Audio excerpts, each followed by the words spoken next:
dalam kehidupan ini senantiasa berusaha meraih dan mencari sesuatu yang mendatangkan keuntungan, setidaknya keuntungan yang bersifat moral. Ini berarti bahwa setiap orang pun dalam hidup ini selalu berusaha menghindari hal-hal yang bisa membawa kepada kerugian, sekurang-kurangnya kerugian yang bersifat moral. Apa yang mendatangkan keuntungan, apa pula yang membawa kerugian, persepsi setiap orang pasti berbeda tentang itu.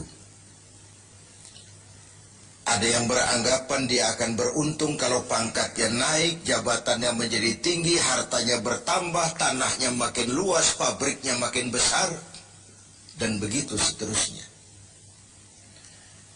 Al-Quran dengan tegas mengajarkan kepada kita, di bawah sumpah Allah menyatakan, wal asri, demi masa,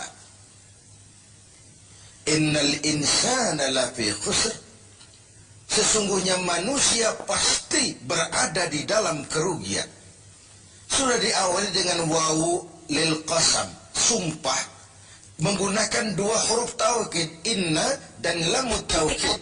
Innal insana lafi khusr, sesungguhnya manusia benar-benar pasti berada di dalam kerugian. Tanahnya luaskah, pabriknya banyakkah, hartanya berlimpahkah, jabatannya makin tinggikah, pasti di dalam kerugian. Ini sesuatu yang kita semua tidak menginginkan. Dan Allah lalu memberikan jalan keluar agar tidak menderita kerugian itu. Bagaimana caranya? Ada istisna, illa, kecuali orang-orang yang tidak akan merugi itu, pertama, illalladzina amanu, orang yang dalam hidup ini punya iman. Jadi alangkah indahnya jabatan itu kalau jatuh di tangan orang beriman. Alangkah baiknya harta itu kalau dipegang tangan orang yang beriman. Alangkah manfaatnya ilmu pengetahuan itu kalau dipegang juga oleh tangan orang-orang yang beriman. Imanlah yang menyelamatkan manusia dari kerugian.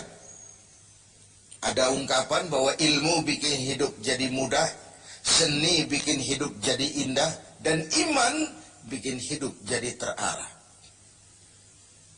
Tidak terbayangkan bagaimana sebuah jabatan apabila tidak dilandasi dengan keimanan.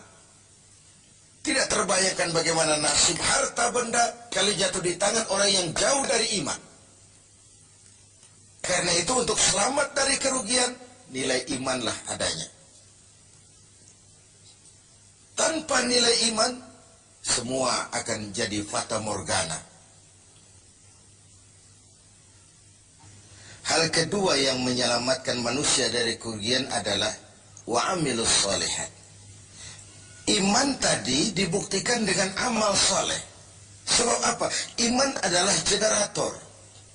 Iman adalah power yang melahirkan energi dan menimbulkan gejala. Seseorang beriman atau tidak bisa kita lihat, tapi bisa kita dinilai dari gejala yang ditimbulkan oleh nilai iman tadi dalam bentuk amal saleh. Sehingga dalam keseharian kita bisa bilang, orang itu imannya bagus ya. Kok tahu kamu? Sujudnya hebat. Orang itu imannya bagus ya. Kok ngerti kamu? Sedekahnya berani. Orang itu imannya tinggi ya. Kok tahu kamu? Jihadnya luar biasa. Iman sesuatu yang abstrak, tetapi dia menimbulkan gejala, dan gejalanya tidak lain adalah amal yang saleh. Kalau sebuah power generator tidak menimbulkan gejala, tentu terjadi something wrong. Ada yang salah, bisa korsleting, bisa kebakaran, bisa tidak nyambungnya arus pendek dan arus panjang, tidak bertemunya negatif dan positif, dan begitu seterusnya. Begitulah kalau iman tidak menimbulkan refleksi berupa amal yang soleh, ada sesuatu yang harus diservis, ada sesuatu yang harus diperbaiki. Maka dalam berbagai ayat di dalam Al-Quran, amanu tidak terpisahkan dengan wa amilus sholihat.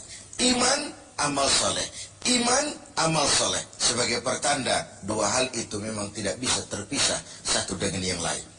Gak bisa secara tenang-tenang orang berkata, saya biar pelit iman saya kuat loh. Saya biar tidak sholat iman saya mantap mas. Saya biar tidak pernah jihad tapi iman saya luar biasa. Tidak mungkin logika seperti itu. Setiap amanu melahirkan gejala yang disebut amal saleh. Ini hal yang ketiga.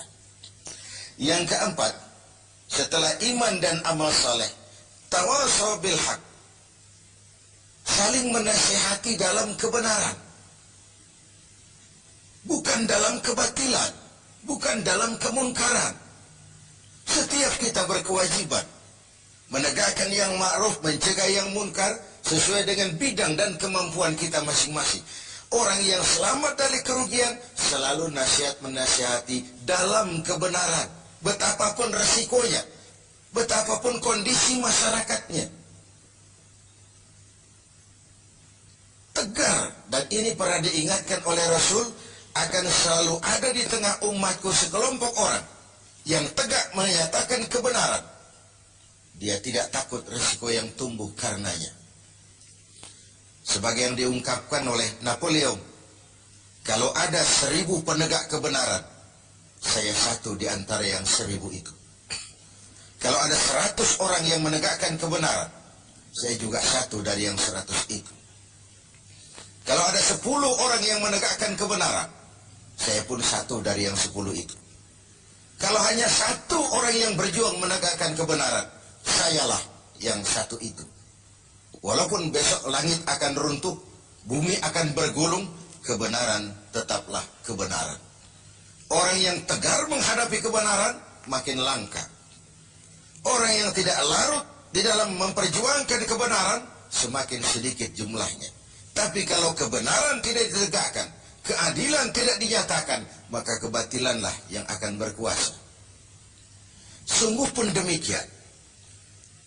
Yang keempat, Allah menutup ayat ini, watawasaw bis sabar. Nasihat menasihati dalam kebenaran dan nasihat menasihati dengan cara yang sabar. Kalau kebenaran sebuah prinsip, maka kesabaran adalah sebuah strategi.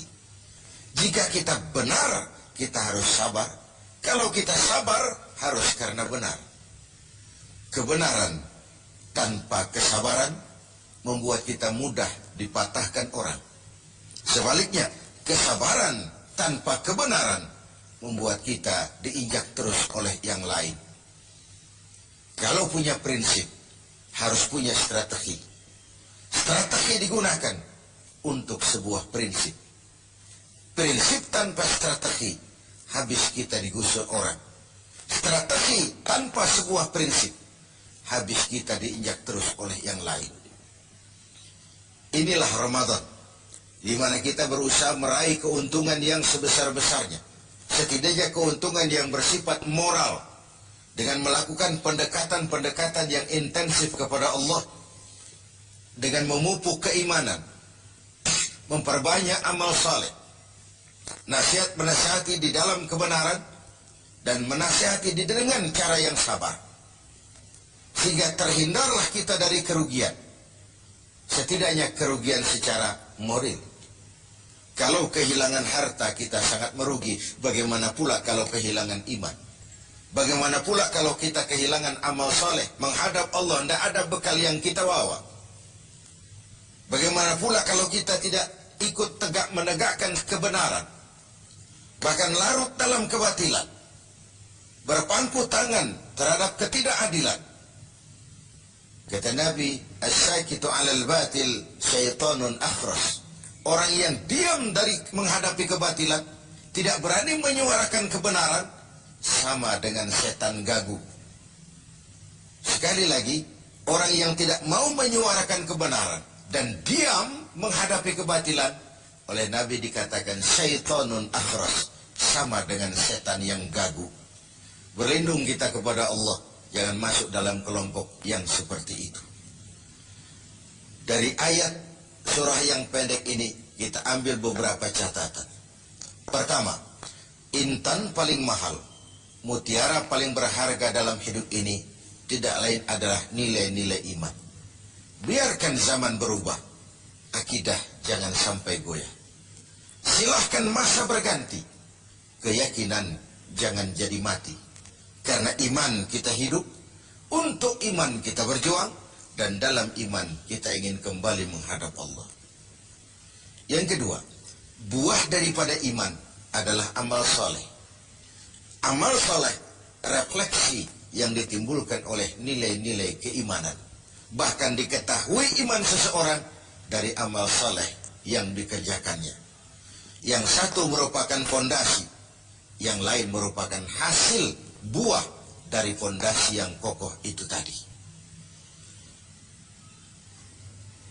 Dalam Al-Quran Allah menjelaskan, Huwallazi khalaqal mauta wal hayata liyabluwakum ayyukum ahsanu amala.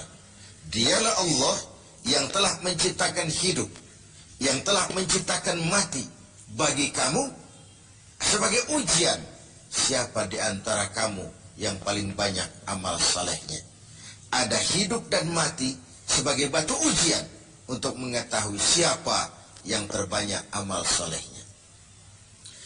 Kemudian yang ketiga, kita harus tetap tegak melaksanakan kebenaran, tapi dengan cara yang sabar, dengan tetap menggunakan strategi.